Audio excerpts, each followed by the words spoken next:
एक ॿी अहम ख़बर खां खे आगाह कई पिया। सिंधु दरिया में पानी जो चाढ़ गुडू खां सखर बैराज ताईं कचे वारा इलाइक़ा पानी हेठि अची विया आहिनि। गुडू बैराज ऐं सखर बैराज वटि विचोले दर्जे जी ॿोॾि बरक़रार। गुडू बैराज वटि पाणी जो मथां वहिकिरो 3,94,045 क्यूसेक ऐं हेठां वहिकिरो 3,94,045 क्यूसेक रिकॉर्ड कयो वियो।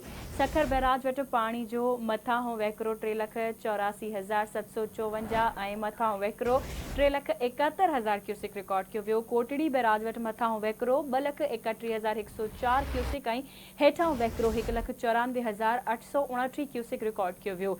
अहम ख़बर मां शेयर कर सिंधु दरिया में पानी जो चाड़ गुडू खां सखर बैराज ताईं कचे वारा इलाइक़ा पानी हेठि अची विया। गुडू बैराज ऐं सखर बैराज वटि विचोले दर्जे जी ॿोॾि बरक़रार आहे। गुडू बैराज वटि पानी जो मथां वहिकिरो 3,94,045 क्यूसेक ऐं हेठां वहिकिरो 3,94,045 सैकड़ो रिकॉर्ड कियो वियो।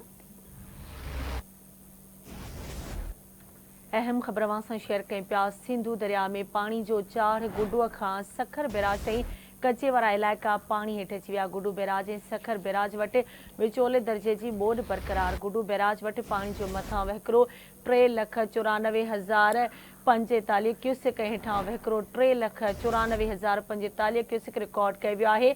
सखर बैराज वटि पानी जो मथां वहिकिरो 3,84,754 हेठां वहिकिरो 3,71,000 क्यूसेक रिकॉर्ड कयो वियो। कोटड़ी बैराज वटि मथां वहिकिरो 2,31,104 क्यूसेक हेठां वहिकिरो 1,94,829 क्यूसेक रिकॉर्ड कयो वियो आहे। अहम ख़बर खां खे आगाह कई पिया। सिंधु दरिया में पानी में चाढ़ गुडू खां सखर बैराज ताईं कचे वारा इलाइक़ा पानी हेठि अची विया आहिनि।